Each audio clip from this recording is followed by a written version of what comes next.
SeatGeek is the easiest way to find the best deals on tickets to pretty much any live event. Concerts, sports, theater, comedy, whatever you want. Download the SeatGeek app today and enter promo code SEATS to save $20 on your first purchase.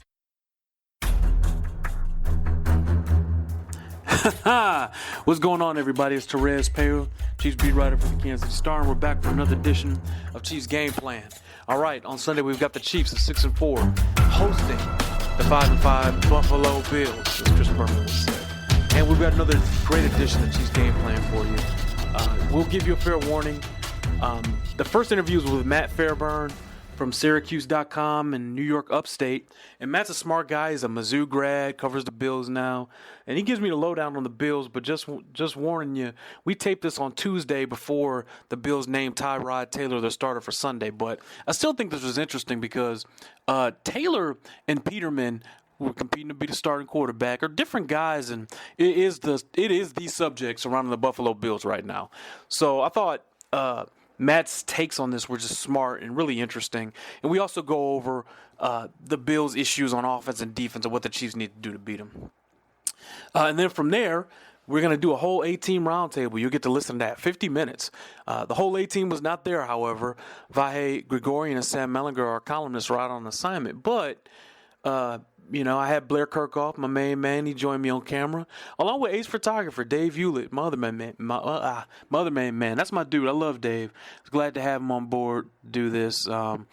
And we took your questions for 50 minutes. We covered some of the worst losses in the Andy Reid era, with the impetus for that, of course, being the Chiefs' embarrassing loss to the Giants on Sunday. And then, we covered the game a little bit. And I thought it went pretty well and answered your questions. So I hope you guys enjoy it. Let's go ahead and jump into it. I will also tell you that the A-Team Roundtable happened before the Darrelle Revis news happened. And I encourage you to listen to a podcast I taped separately for that, just for you guys on Thanksgiving. And if you appreciate that, remember to rate and review this podcast. So, all right, here we go. Here's my interview with Matt Fairburn from Syracuse.com in New York Upstate. Here we go. Okay, it's my pleasure to welcome onto the podcast a friend of mine. We talk at every event we're at in the off season. A guy I've gotten a chance to get to know and enjoy his coverage, because this guy's pretty good. I want you guys to give him a follow. It's Matthew Fairburn from Syracuse.com in New York Upstate, Mizzou grad. Matt, how you doing, man? I'm doing well. How are you, Terez? Great, man. You're doing okay, even with the Michael Porter Jr. news, man?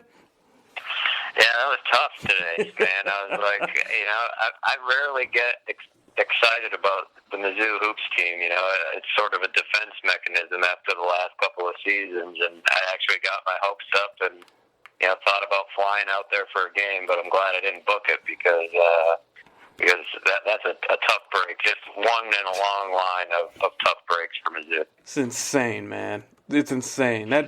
That school, it just feels like you guys just don't get anything. You just can't have nice things.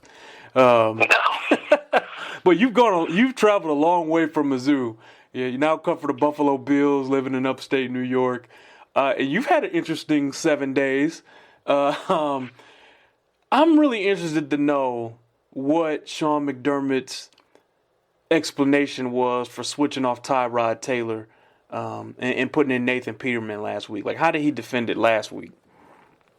Yeah, it was interesting. It caught pretty much everybody off guard. And for obvious reason, you're sitting there at 5-4. You own the longest playoff drought in sports at 17 years.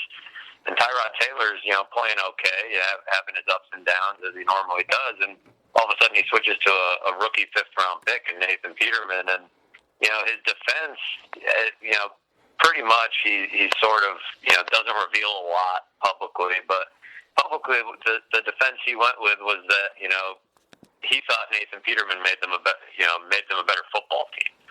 And he thought that, even though they were in the playoff race, that, they came to Buffalo to be more than 5-4. They didn't want to be an average team that just, ends the drought. And as the whole thing progressed and evolved, and obviously Nathan Peterman goes out, throws 5 interceptions in the first half, which nobody has ever done in an NFL game, rookie or otherwise. I mean, It was historically bad, and then his defense more became about, well, this is about the future too, and we're trying to set up long-term success. And as we're talking right now, Tuesday night, publicly and behind the scenes, I've heard nothing on who's going to start at quarterback. So I don't know if that's strategic on his part. If so, he's doing a good job keeping a lid on it behind scenes, but. It's crazy. I think everybody around the league looked at that game and said, well, obviously they have to go back to Tyrod Taylor, but, Sean McDermott is wavering a little bit there, and it's really a fascinating situation. There's not too many, situations historically that you can compare this to, and that's what makes it such an odd deal. It was so weird watching the highlights of that game where Peterman is... depending on your perspective. Yeah, but this specific particular. So Peterman comes out. Here comes Tyrod Taylor, who still has the captaincy on his chest. It's just like, really? I think Tyrod Taylor's is thought of in a little higher light than maybe he must be locally there. From your point of view, like, what is Tyrod Taylor doing that wouldn't be worthy of this kind of move? Like, what are his issues? It's interesting. You're definitely right that Tyrod Taylor is perceived differently outside of Buffalo than he is inside of Buffalo, and that's a combination of a few things. I think this is a quarterback-starved town. They haven't had a franchise quarterback, you could argue, since Jim Kelly. So it's been a while, and that means quarterbacks get put under a bigger, more of a microscope. And I don't know if it's that Tyrod Taylor, doesn't play the position the way, it's quote unquote traditionally played. He succeeds in different ways. He can escape the pocket and make spectacular plays. And, the common criticisms people fall on with him are that, he doesn't make plays from the pocket, which I'm not sure is entirely fair to him. That he doesn't get the ball to wide receivers, which has been the case historically, but at the same time, he hasn't always had the best wide receivers to work with. And then there's, an argument that I think people kind of ate crow on a little bit was that, he doesn't take enough chances with the football. And his low interceptions are almost used as a knock against him, but I think after watching half of Nathan Peterman, people saw what the other side of that could be. So, I'm not sitting here saying that Tyrod Taylor is a surefire franchise quarterback. But, the Bills could do a lot worse, and they saw that on Sunday. I think a lot of people around here want an upgrade. They want that surefire franchise quarterback. It's probably not too much different than the conversation, a lot of people have in Kansas City about Alex Smith. I think, true. Tyrod Taylor and Alex Smith are kind of in that same tier, and when you have an offense with some weapons and an offense that fits, that player's skill set, they can succeed the way Alex Smith has, at least early in this season. But this offense that they brought to Buffalo doesn't, really accentuate Tyrod Taylor's skills. And that's the frustrating part, about watching him, is that under Greg Roman and Anthony Lynn, there was a lot of quarterback-driven runs. There was, a lot of shotgun, some pistol. There was, these vertical routes. And then Sean McDermott gets here, he has a chance to move on from Tyrod Taylor, but he keeps him on gets him to take a pay cut and keeps him, but then brings in Rick Dennison, who, runs an offense that doesn't really fit Tyrod Taylor's skills. A lot of under center, 3-step drops, a quick passing game. And then they take away Sammy Watkins in a trade and leave him with no vertical threat. So it's just been a puzzling handling of the quarterback situation all around. I would think that Tyrod Taylor is, average to above average. And, there's people around here that just say, quite frankly, that's not good enough and they want better. And I think that's part of why the Peterman move was made. But ultimately, I don't think either Tyrod Taylor or Nathan Peterman will be starting at quarterback in 2018. Interesting. Is there anything like what do you like about Peterman? What do you have you seen anything good that just says, okay, well that's something he's got? There was nothing to like on Sunday, but over the summer in the preseason and in that short action he got against the Saints the week before, I think the skills that you like are that he's more of a rhythm passer than Tyrod Taylor is probably. He has the 3-step, 5-step drop and gets the ball out in a hurry. He, makes quick decisions with the ball, and he's willing to try to fit it into tight windows, which is something Sean McDermott keeps coming back to when he's, explaining this situation. He even said he made some pretty darn good plays on Sunday, which were very hard to find on film, but, he does have those qualities, and I think that's what almost makes him, at least in theory, a better fit for Rick Dennison's offense. I mean, the way he played on Sunday, he's not a better fit for any offense, but he does have, those qualities that he brings to the table, and I think that's part of what they see in him. He's a really good kid, too. He's a guy that you could definitely picture being a leader in the locker room that's given time to find his footing and all of that. But, he was a 5th-round pick, and, the Bills, they had a chance to draft Patrick Mahomes. They had a chance to draft Deshaun Watson, and instead, they traded back and grabbed this kid. To me, he looks like he's probably a backup, and that's what you get when you wait until the 5th round to pick a quarterback. But maybe he'll develop. He's got a shot to, develop into a low-level starter. As well as I do, it doesn't take an extremely hard bar to get over to be a starter in the NFL, given some of the guys that start in this league. But, I think his upside is capped because of his arm strength, quite frankly. But he does have some qualities that, I guess I can see what they see in him, but he's got a long ways to go. Okay. Speaking in a general way about the offense before we move on to the defense, look, you got Shady McCoy. There's some stuff there, but when teams have had success shutting down the Bills' offense, how have they done it? That's where it starts, taking away LaShawn McCoy, and once that happens, it becomes harder and harder, for the Bills to move the football. And I think the difference on Sunday was, the Chargers didn't have to worry about playing, contain on Nathan Peterman. In the obvious passing downs, they could pin their ears back and go, where you can't really do that against Tyrod Taylor because he'll flip the pocket and create a big play.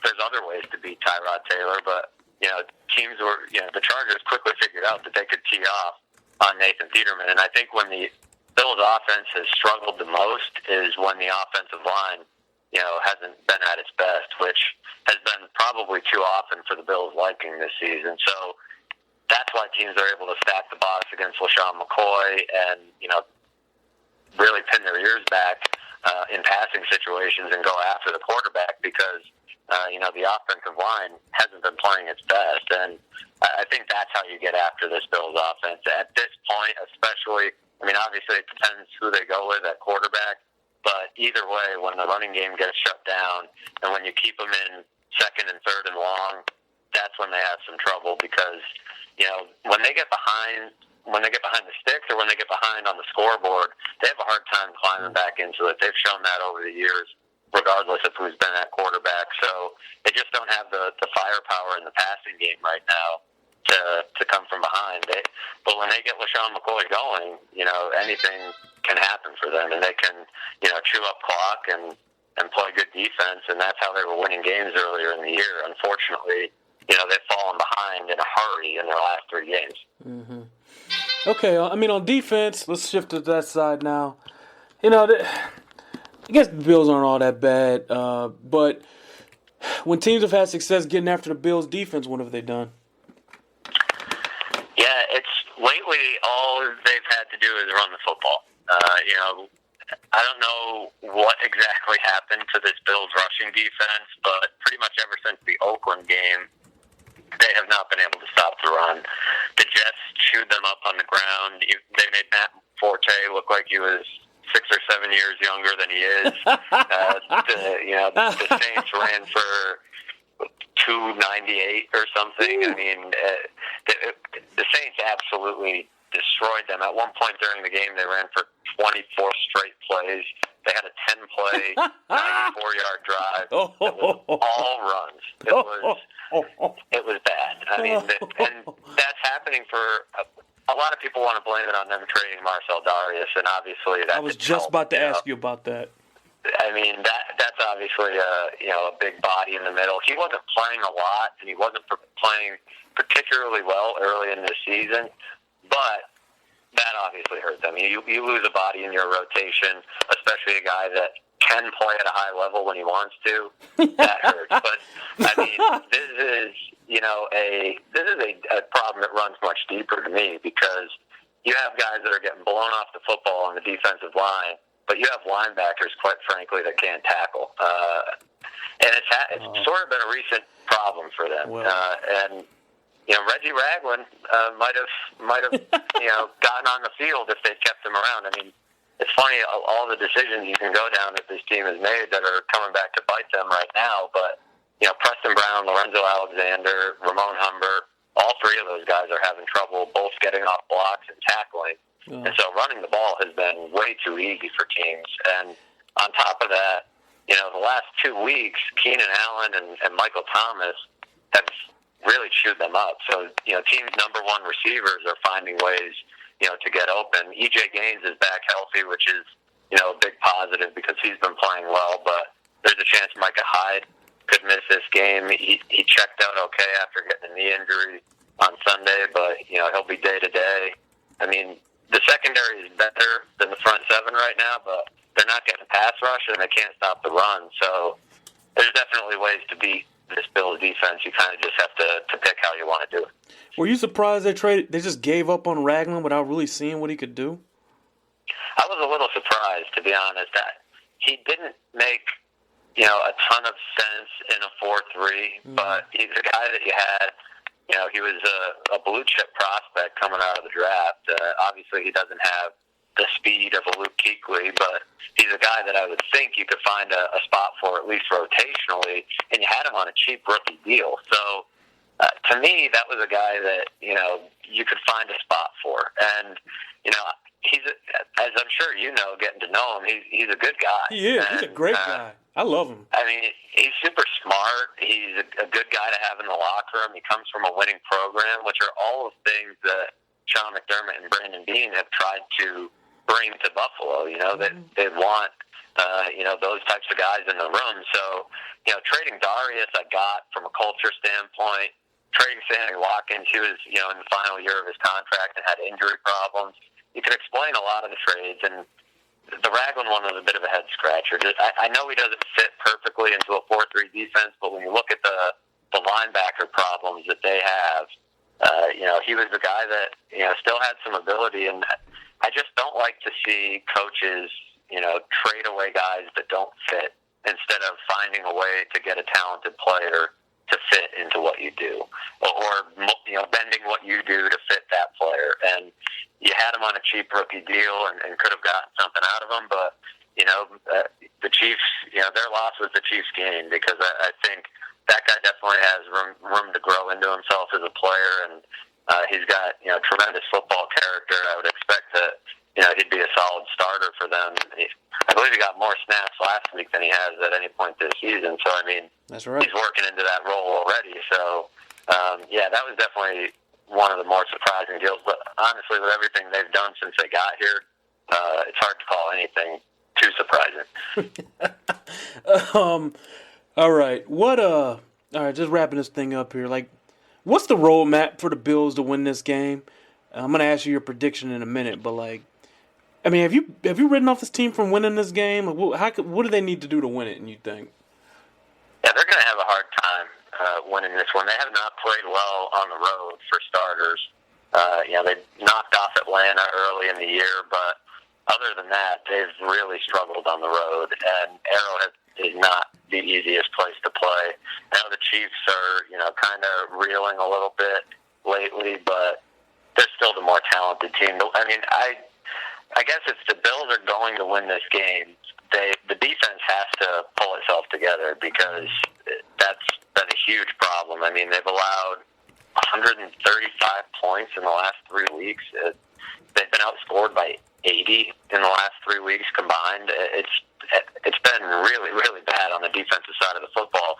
So for starters, they need to get that figured out. And their roadmap before was getting turnovers. That's how they won games. And if they can't get turnovers, they're in big trouble. So I think, if there's a roadmap to win this game, it probably starts with Sean McDermott walking to the lectern tomorrow morning for his news conference and announcing Tyrod Taylor as his starter. And from there, the defense needs to get turnovers, and they need to rely on the running game and get that going, and probably, get Charles Clay rolling again like they had him going earlier in the year. But, man, I have a hard time seeing this team snap out of this funk. I mean, I'm guessing, they were 5-2 a few weeks ago. They're sitting at 5-5 right now. Chiefs and Patriots the next 2 weeks.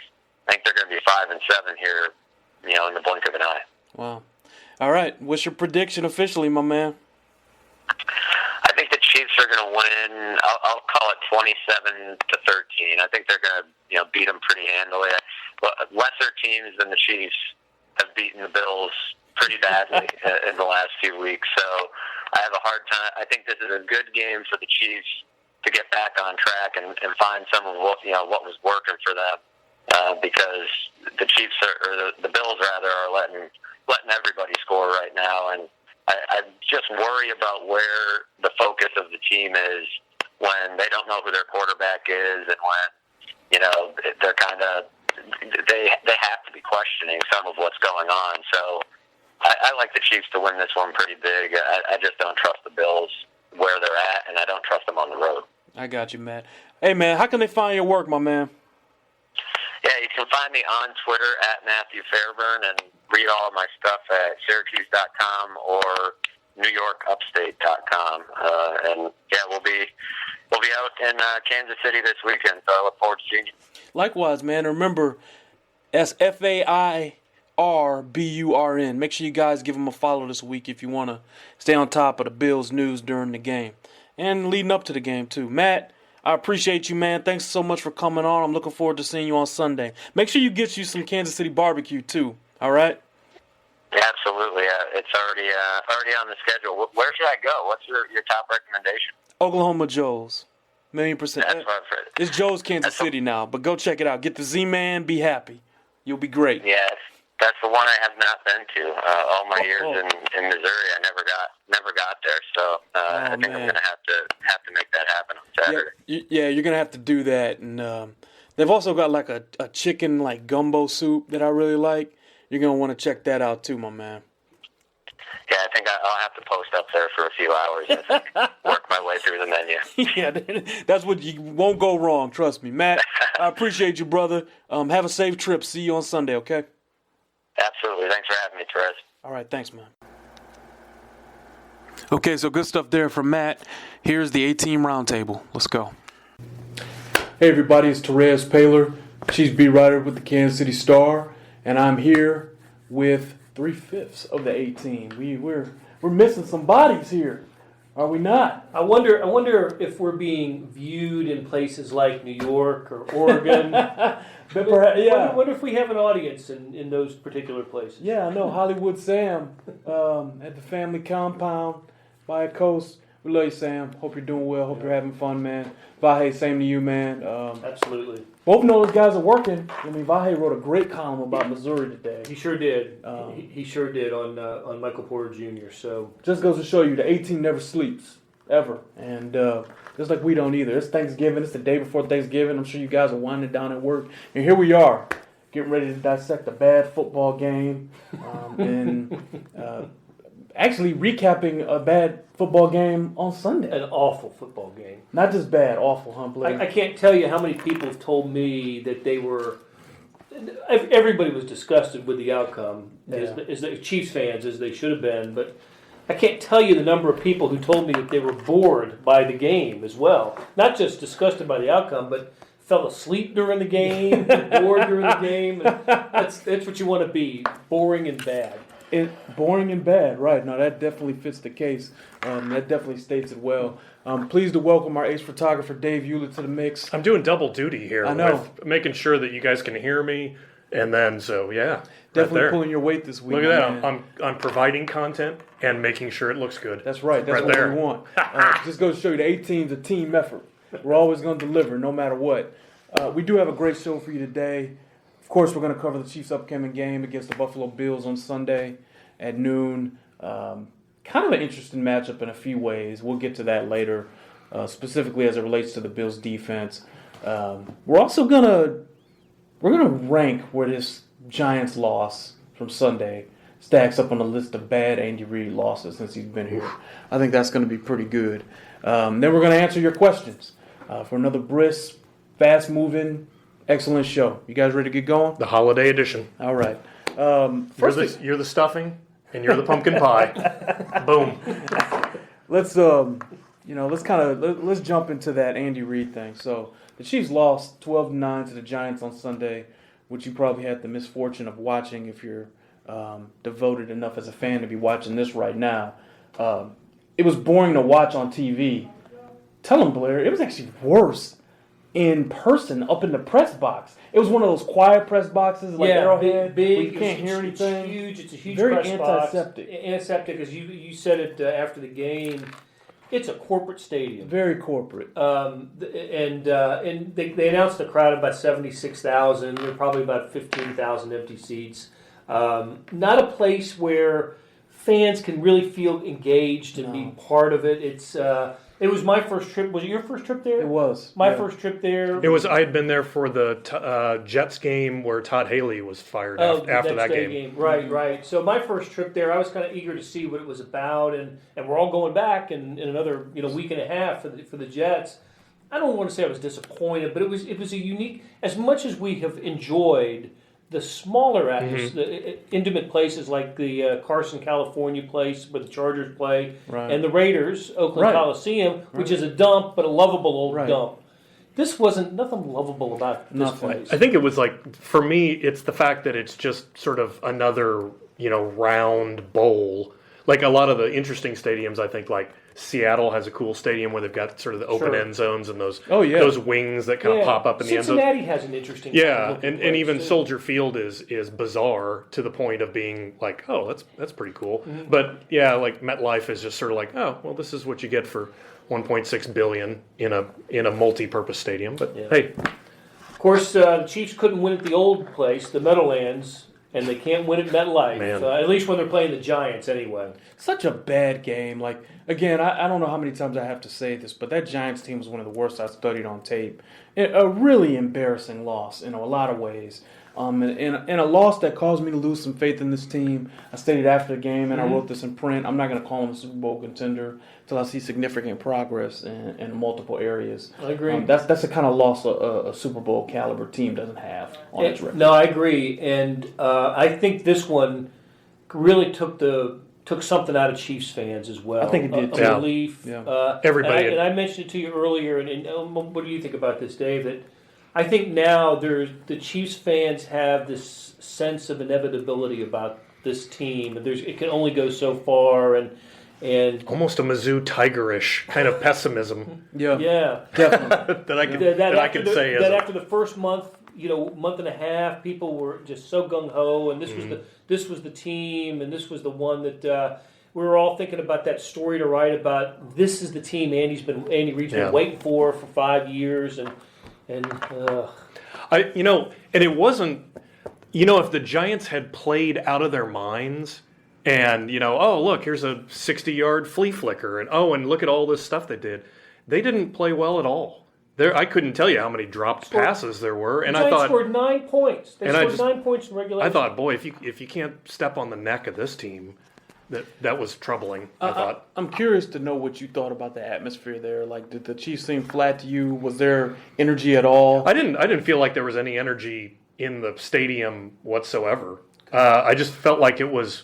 I'm not saying it was like a library down there, but it was like I didn't get a sense that Giants fans were enthused, and I didn't get a sense that the Chiefs fans that were there were enthused. I felt like it was sort of like people were probably thinking, man, I dropped $100 to park here, you know? Well, don't worry, guys. We get to go back in 2 weeks. Yeah. worry, It is we Jersey. experience it again. It is New Jersey, so how could you not love that? So I wonder what they do, because remember I noticed this when we were in the state, like most stadiums now, they have their like Ring of Honor around the Yeah. stadium. You had Lawrence Taylor and, Yeah. and all the Carson, all the Giants guys. They just dropped those and put up Joe Namath and Yeah. Weeb Eubank and Jets Weeb, yes. and Weeb. Jets heroes. He's my favorite football player named Weeb. Richie Kotite. Yeah. Can't forget Richie. No, can't forget Richie Kotite. No, Boomer Esiason. That's a little Jets humor. We'll get to that next week. But if you're already depressed about the Chiefs, this probably won't help. But it'd be fun to wallow in your self-pity for a while, because we're about to break down the worst losses of the Andy Reid era since he arrived in 2013. If I miss one, just bring it up after, okay? So here are the candidates. Go ahead. The playoff loss against Indy in 2013. Blew a 28-point lead Yeah. In the third quarter. in the third quarter. That's tough. The Tennessee Titans season opener. Everybody's so excited about coming out in 2014. The Titans were like a 2-14 team that year, by the way. They went on to win one more game the rest of the year. They lose Derek Johnson. They lose Mike DeVito. Right. And the air out of the stadium was completely sucked out. Chiefs scored one touchdown and had two blown Achilles in that game. Right. More blown Achilles than touchdowns. Yeah. Right. The Jamal Charles game in 2015. Remember Fumble. against the The- Bears? No. the Broncos We're one? getting there. Yeah. No, Okay. no, Okay. the Bears Sorry. game. The Bears Didn't game. want to jump into it. That was no. That's good. The last time we saw real Jamal Charles. How sad is that? You're right. And maybe some A-team trivia. The last time that nobody in the A-team except for yourself was there, because that was the day of Game 4 That's right. of the Royals Astros. Wow. Royals Astros game. So we were all down in Houston It was the watching B that. team. It was Todd Palmer and Todd was there. Yeah, I so- missed that game. I was in Houston. Yeah, we were covering the Royals, and that was the great comeback game, Yeah. Game Right. 4. But we were keeping up with the game, and it was just such a, oh my gosh, to see that play and see the replay of Jamal with a knee injury, and they somehow lost that. There's no way they were going to lose that game, and somehow lost that game. the Jamal Charles fumble game in 2015. Broncos on Yeah, TV. What a brutal game that was. Oh, that was crushing. Uh, Chiefs had 5. That was the 5th turnover for the Chiefs that night, and with 4, I thought they were still going to win the game with 4, but that 5th one, ugh. That's right. By the way, send your questions now for later. Okay, send them in. We'll get to them. Okay. The Tennessee loss last December. It was cold. Just kind of a miserable overall experience. Like, you got to watch your team get beat up in the exact way they ended up losing in the playoffs. And I give you guys credit as fans. You guys freaked out about that game. And I was just like, whatever. But you guys have been through it. You've earned that right. Because you guys were right about that. Like, they ended up losing that exact same way against a physical team in January. Absolutely, they did. That was a weird game, though. Weird ending because remember how cold it was. Ridiculously cold that game, and so the Titans come on to kick a 53-yard attempt. I think no way in that kind of weather you're going to make that. And Ryan Sufka was well short, but Andy Reid called timeout. Yeah.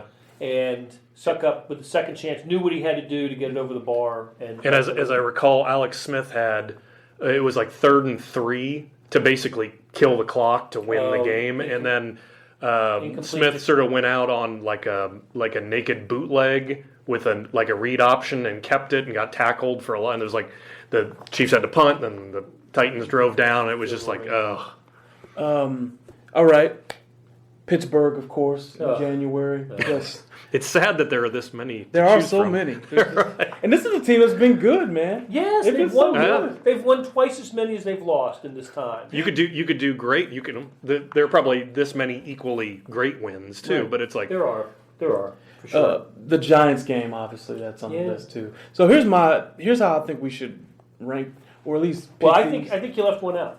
Oh, The game in Oakland in Andy's second year, the Eric Berry game when they were Raiders were 0-10. Chiefs were 7-3. Yes. Thursday night football. Thursday Yes, night yeah. football That's game, great. and Eric Berry didn't play well. And I said, what was going on with Eric Berry? and then He had cancer. right. Yeah. It's just cancer. That's right. No, you don't see That's that on great. the injury report that often. Right. Eric Berry cancer game. That's right. Yep. Okay, so Oakland. Okay, so there you go. And I think we need to judge it this way. If you were a fan of the Chiefs, which game would you least want to be locked in a room with for the rest of your life? Just on video, on a video Right. stream. Yeah. So I'm going to transfer Over and over. all of my feelings as a Lions. I grew up as a Chiefs fan. I actually don't think it'd be the Indy loss because it was the first year you had Andy. That game was actually really exciting to watch.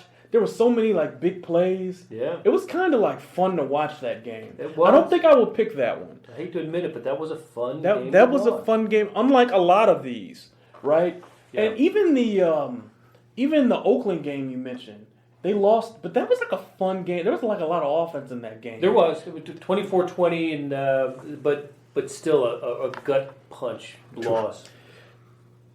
I think because of the stakes and everything that game represented, I think I'm going to go with Pittsburgh. It was not a fun game to watch. As you were reading them off, I think the level of disappointment of Chiefs fans was greater for that game than any of the ones that we See, talked about. I think I would go with, I thought the most heartbreaking loss was the Charles fumble against the Broncos. Really? That was the game that I thought, finally the Chiefs beat Peyton Manning, get that off their back. The place was hopping, Monday night, great atmosphere. and everybody thought that the Chiefs were going to finish it off for a win. They'd come off going to Houston and winning the opening Yeah. game because that was a home opener, and they had won at Houston. Remember Marcus Peters with a pick on the first That's right. play of his NFL Yeah. career at Houston, and then they got the Broncos. They led that whole game. Yeah, They led- it's like I thought for sure, Chiefs have got this. Finally, they beat Peyton Manning in Kansas City. It's great. And then, what was it like with 30 seconds left? 30 I mean, it was seconds just left. absolute. It was Roby like got the fumble, and that started the 5-game losing streak for the Chiefs. if a football game could be a horror movie, that NFL films, the old NFL films could have put some scary music to that. That was the one to me that I was just like, ooh, man, that's going to leave a scar. Which of these games, you've been at all of them, which of these, well, except the Tennessee, but which of these games was one where you felt the most tangible disappointment in the stands? I thought it was against the Broncos. Really? Yeah. Not Well, even- I think because the Indy game was in Indianapolis, so But there are the fewer. field- But there was like a sense of, you could just sort of feel the sense of dread just building. Oh, at for the Steelers. Or No, for the Indy okay. game and the Steelers. You could just feel the Okay. dread building as the time clicked. The Broncos That was was a one gut of those punch. like, Everyone was excited. Everyone was believing. Yeah. That's a good. I like that. Okay. I mean, do too. I think people that's were just like jaw dropped that not only there was a fumble, but it was run back for a Return. touchdown, and the Broncos were down by what, 14 or 15? They get down 14. They were Or down 13? I think they were down 4. I think the Chiefs led 14-0 in that game, and the Broncos tied Yeah. it up. But then the Chiefs took a lead, and the Broncos tied it up again. I just thought the Chiefs were going to win. They'd win it in overtime. That was the loudest anger I had heard at Arrowhead. good. The Pittsburgh one was just more like, yeah, that happened. Ooh. Okay. So you're agreeing? with Yeah, that. absolutely. Okay. The Pittsburgh. I think. However, the Andy Reid era plays out in Kansas City, if it goes, we have no idea, right? Right. If it's ultimately not successful, if there's ultimately not a Super Bowl appearance by the Chiefs, That's gonna. I think that'll be looked at as maybe a turning point. The Steelers game? Steelers loss. You know what the Whereas I worst think thing- I think the emotion that was with the Broncos, I thought that was the shocking loss, but the stakes were certainly higher in any playoff game. You know what the worst thing about that? The one last year too, like they had won so many like entertaining games that year. Oh my God. And it really felt like it was their year. They'd won so many games. They had so Kinda many, killer so fashion. many good things broke their way. That Was that the 9-0 year? no, just last last year. year. Oh, the okay. game in Carolina, the Marcus Oh, yeah. Peters, Benjamin game, the Atlanta game, Right. Eric Berry Yeah. in Atlanta was just special, just special. And they did. They won more of those types of games. The Broncos game was crazy out at Invesco. You just thought it was they were charmed. Yeah. They were the charm team last year, and that charm went away when they called the holding on Eric Fisher against Harrison. What a bad loss. I mean, just All right, but let's say in the spirit though of Thanksgiving and the holiday, we don't have to do equal time, but they've had some good wins, right? They've had good Like games. that, There've I been thought that some- Atlanta win was bonkers. I Special. thought Yeah. the Denver game was one of the. Actually, I think I had the most juice after the Panther game because you didn't think they could come back against that defense No, in no. that kind of hole. Like I thought that was that was pretty cool. I might add the best punt of the year was Marcus Peters at Carolina. Yeah. And I actually, mean, he had like 5 seconds of hang time on that punt. That was a solid Pro Bowl punt. actually, the Peters strip might have been the best play I've seen live in football. Still to this day, it was a hell of a play. incredible. It was incredible. Yeah, they had so many like amazingly fun wins to watch. Yep. Yeah, The locker hell, we room was just on named 3 of fire them. last They year. were, Yeah.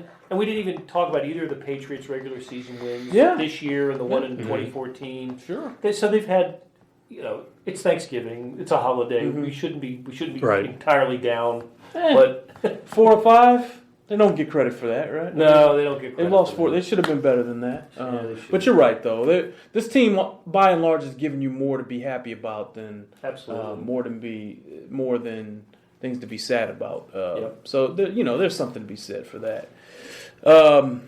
This Buffalo game I think is kind of interesting because the Bills are coming in at 5-5. They got a quarterback situation that has been resolved. Last week it was Nathan Peterman instead of Tyrod Taylor, who I think we all like. Oh, my gosh, yeah. But they benched him for Nathan Peterman, who was awful. 5 first-half interceptions. That's something that's never been done in NFL history. With all the NFL games that have been played, that's something that's never been done. So no surprise, Sean McDermott, the Bills head coach, goes back to Tyrod Taylor. And I wonder, do you guys believe a little bit in Tyrod's ability to kind of rally his guys this week? Because I wouldn't be surprised to see Ty come out there and make some throws. Well, I think he's going to make plays because that's kind of the only. I wrote about this for tomorrow. The Chiefs having to defend Tyrod Taylor. Don't ask the Chiefs who they want to play quarterback for the Bills. They'll take Nathan Peterman every time because Tyrod Taylor came into this stadium 2 years ago and performed really well against the Chiefs. Threw for almost 300 yards, 3 touchdown passes, scrambled for about 50 yards. He had a really nice game against the Chiefs, who ended up winning. But yeah, I think that this is a moment for the Bills to kind of galvanize their locker room, prove their coach wrong, and Tyrod Taylor have a good game. He played well when he came in the second half of the Chargers loss last week, but I think Tyrod Taylor should scare the Chiefs that haven't gotten any pass rush in the last 2 games. No pressure on the quarterback in the last couple of games.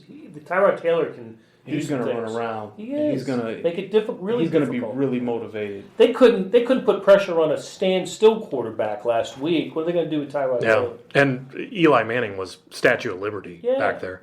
And I don't think it's too much to say an exaggeration. Both of these teams, their seasons are really on the seesaw. The Bills lose.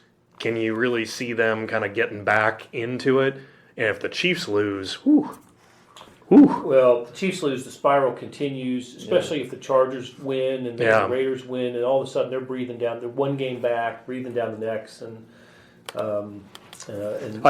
for several weeks here, I think the Chiefs may have been thinking, hey, we could lose a couple here. It's all good. Look how bad Oakland is. Look how bad Denver is. Yeah. I don't think they have any bye weeks left. I don't either. I mean, they should be able to finish strong here, but they've played so poorly in general the last month or so. They need to earn your trust back, and that's okay. It's okay to make these guys earn your trust back. Absolutely, that's absolutely okay. Do you feel like the lack of kind of a consistent ability to run is like the straw that stirs the drink? That like almost it seems like every planet is out of orbit. Kind of because they're not able to it's 3rd and 4, we're going to run it and we're going to make a first down. Yeah, I mean, what teams are doing is they're keeping everything in front of them. They're playing a lot of zone, and then they're really attacking hard downhill on their zone runs. So before every zone run, it's zone because you see the offensive line kind of go from your TV screen. You'll see them move more like this as opposed to like this. Right? Or like this as opposed to like this. Well, what you need to watch from now on is when the Chiefs do a zone run, you see them go like this. Watch how fast and how hard the defensive line gets up into their chest and like cuts them off and refuses to be reached. Watch that. These linemen are really firing off hard, and the Chiefs just aren't getting very much push up front in a lot of ways. Like, they're really firing on that.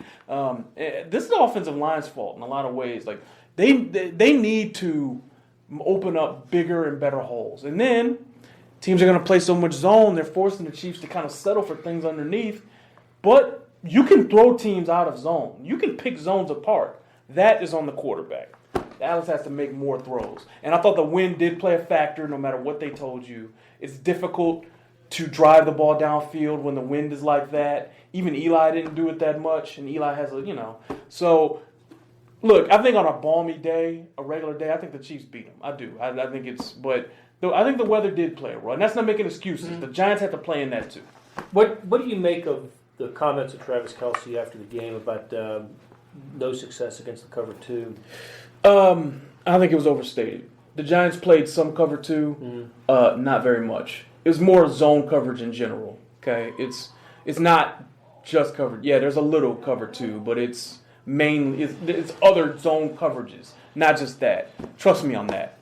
Take that to the bank.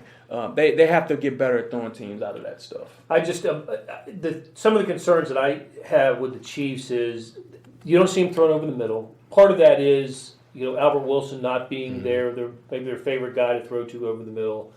He is back though. Hammy's better. He was at practice today, so there is that. And and of course, there's just no room for Kareem Hunt to run. I mean, he's getting hit behind the line so many times and having to break a tackle before he even gets into positive yards. And it's no coincidence that when Kareem Hunt was busting off 120 yards a game easily, that Alex Smith looks like Tom Brady. Yeah. Like those two things are, that's like peanut butter and jelly there. You take Kareem Hunt away, and then everybody's like, oh, well, let's see what happens. Yeah, this Buffalo game is going to be closer than we probably think. I think, the Bills have a difficult time stopping the run, though, and that's the good news. Yeah. That's the good news. The Bills aren't very good against the run, right. And that might just be what the Chiefs are looking for. They've given up, I think I saw this, like in this 3-game losing streak, they've given up like 630 rushing yards the last 3 games. So maybe just with a Dr. Warden for the Chiefs. It's supposed to be a nice day on Sunday, I believe. That'd be I'm always down for. Yeah. Because it's all about me, ladies and gentlemen. It's all about the weather and how comfortable I am. Much warmer than today.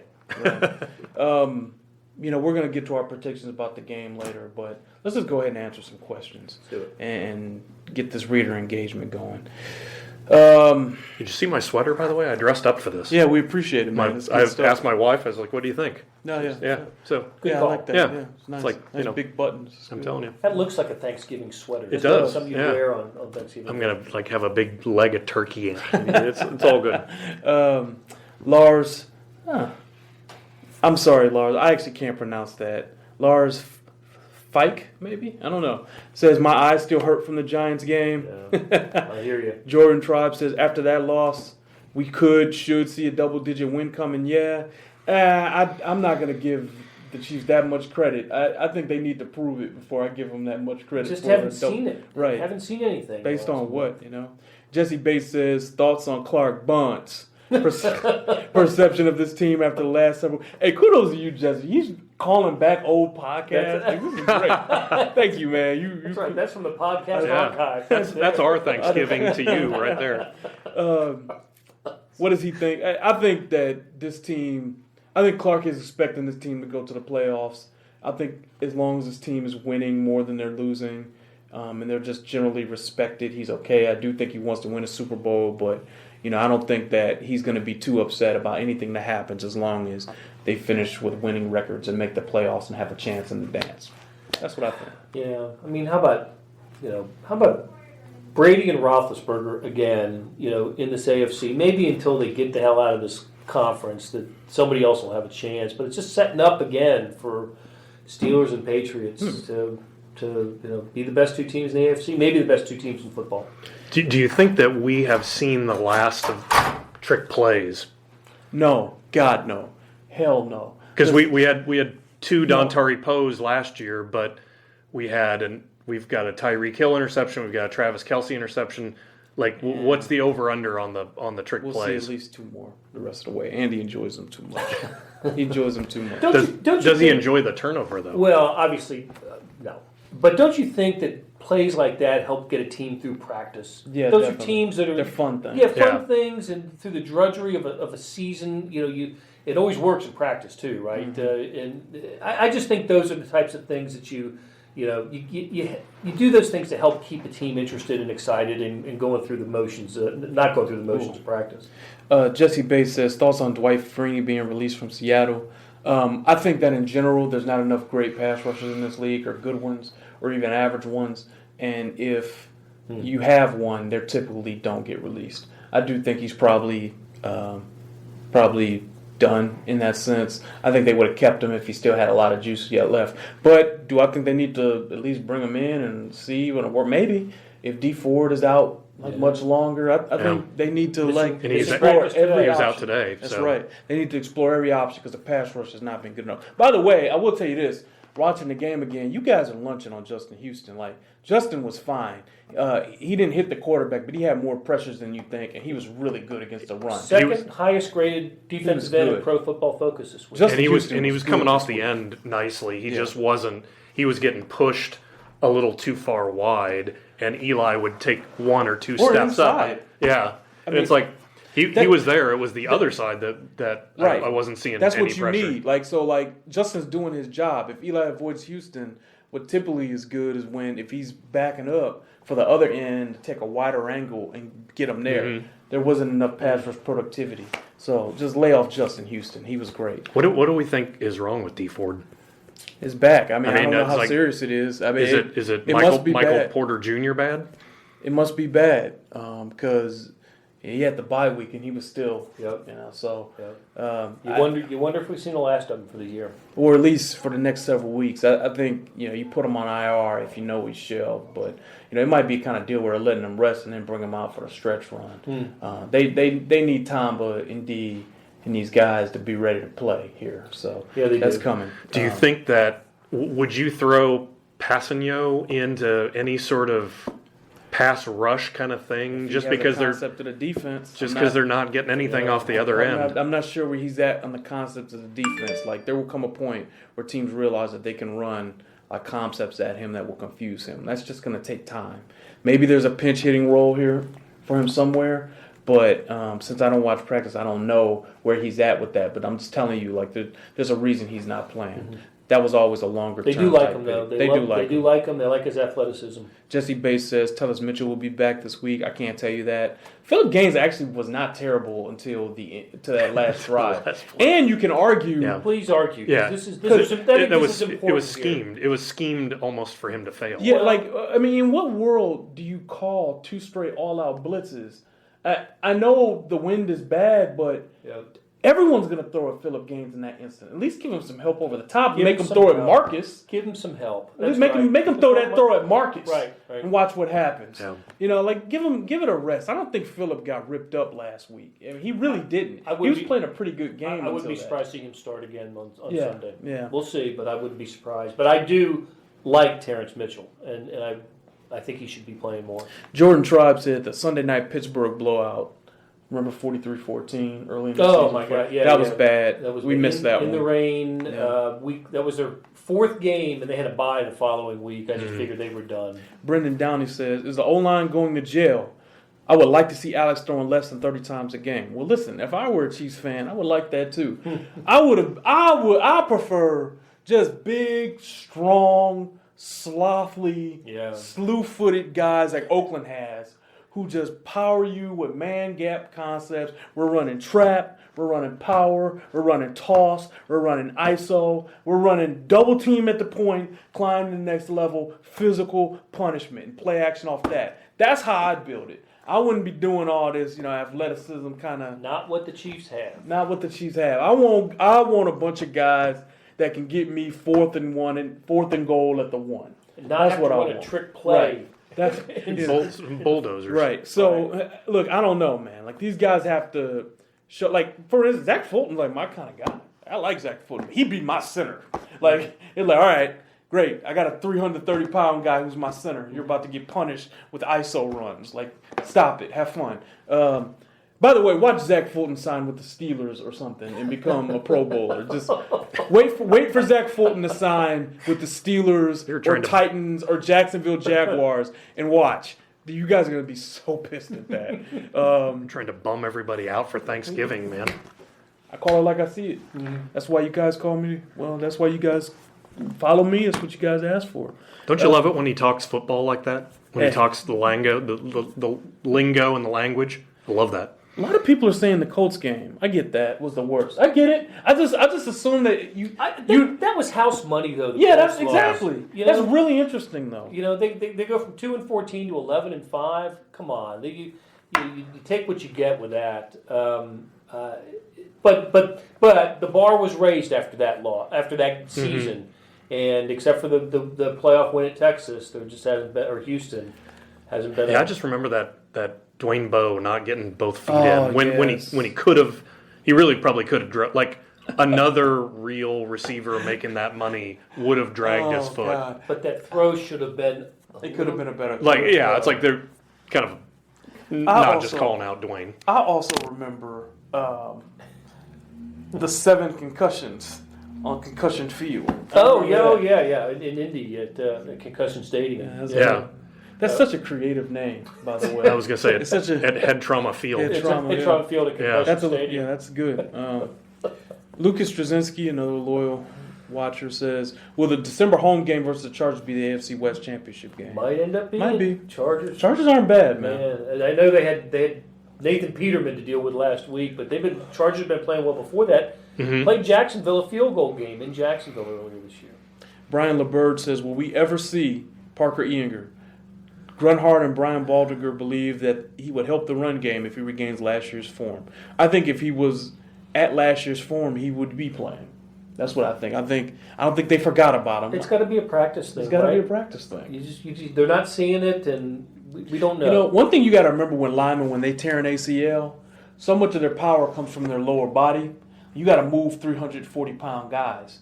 Well, I don't know if you know this, but when you tear your ACL, you can't work out your lower body. You can't really squat. That is true. You can't build your lower body strength. So I think he probably needs an off season of strength training to be ready to play. And I think he'll come back. And maybe, maybe he plays on Sunday. I don't know. But I think, in retrospect, the reason, because he's been training for over 2 or 3 months now. I think he's been training, getting the lower body strength back. And he was on the inactive list for the first month, but then he was off. He was an active player for about 3 weeks. Now he's been back on the inactive list for a couple of weeks, and then with Mitch Morse and now LTD back. I don't know. It's something of a mystery because the Chiefs don't talk about it like they don't talk about a lot of things. Andy Reid was asked about him earlier in the week, and you got the Andy Reid. Listen. Listen. Hey, let's see how that goes. You guys want to do an Andy Reid impression? All you got to do is just You got to start with and then just flick your hand. And that's it. It's that easy. It is that easy. Which I'm planning on doing my annual review that way. Well, Dave, they're going to bring you into the office. How can you improve? I don't worry about this. We'll look at it. But it's like we all have a piece of that. You should try to do the Andy Reid with your wife. See how that goes. Yeah. This weekend, this Thanksgiving, just be like, Dave, I need you to. Hey, honey, can you pull that out of the? I need some help in the kitchen. We'll get back with you on that. We'll get that to you. Watch her react like the Philly media. Yeah, exactly. Don't do that to me, Andy. Yeah. Is Brendan Downey asks, is Mahomes going to get more reps with the ones in practice? I don't think so. I think as long as Allison started, he's going to get 95% of the practice reps. Mm-hmm. Now, maybe anything can happen in football, right? Like, in 2 weeks, Mahomes could start. You just never know, right? But I don't think that that's something that they're going to do. I think they're going to give Alex the rightful chance to finish the season. Absolutely. How about the Broncos making their switch?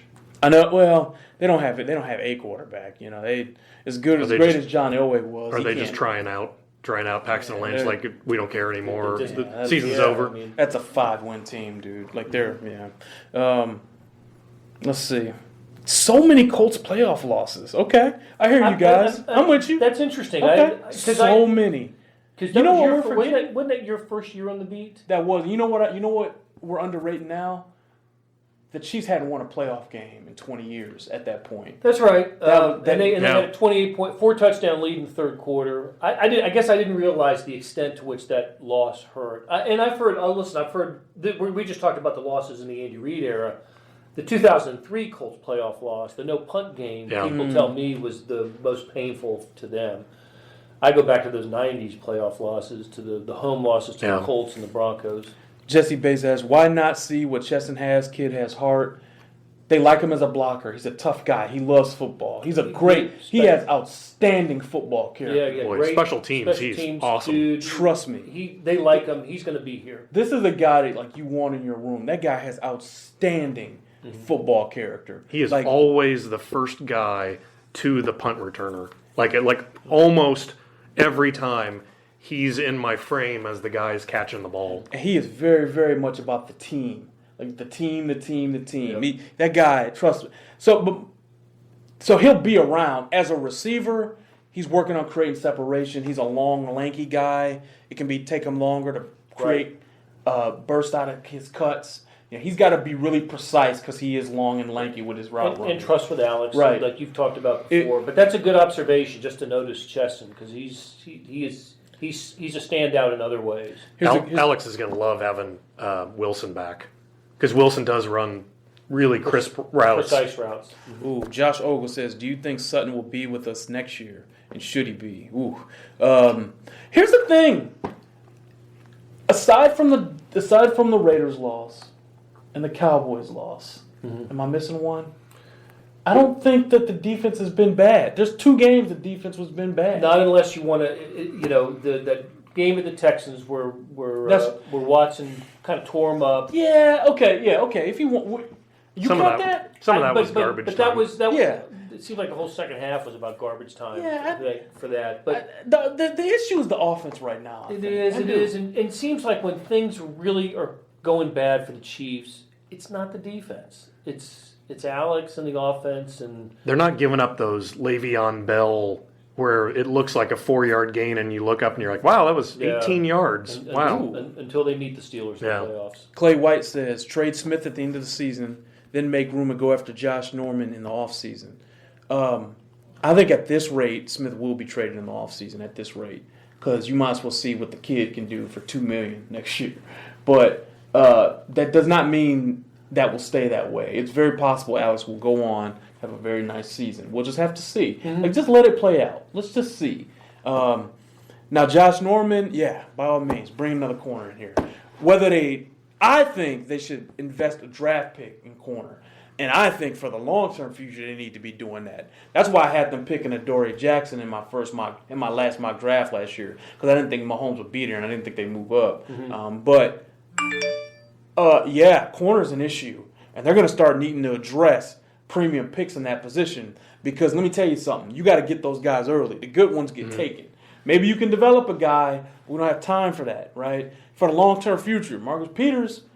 2 lo years and left on behold, his deal? 1 year left lo on and his deal? behold, yeah, it's good. If the exercise option Yeah. is 2, you either have to pay him a ton of money or he's going home probably. Yeah. He's going to play for the Raiders. So like, For like one last year. yeah, I'm telling you, so it's time to start replenishing this cornerback pipeline. I actually think some people have suggested, I've heard this, that you got to start over on defense. There's so many broken parts right now. Linebacker, the other outside linebacker.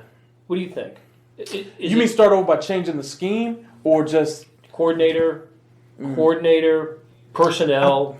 I think they stick with the 3-4 because you've already drafted for 5 years looking for 3-4 personnel. If you want to change the defensive coordinator, you can do that. Sometimes things get stale. It's been 5 years. You can do that, I guess.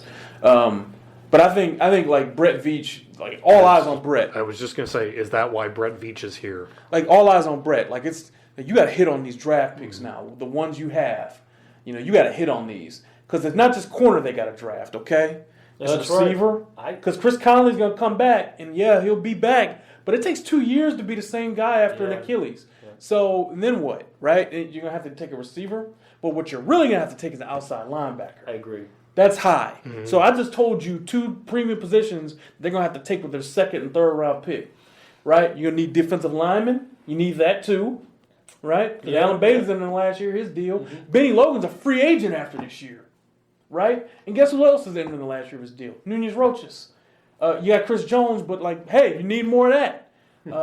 This thing, offensive line, if you're not happy, guess what? You're going to have to spend a draft pick on that.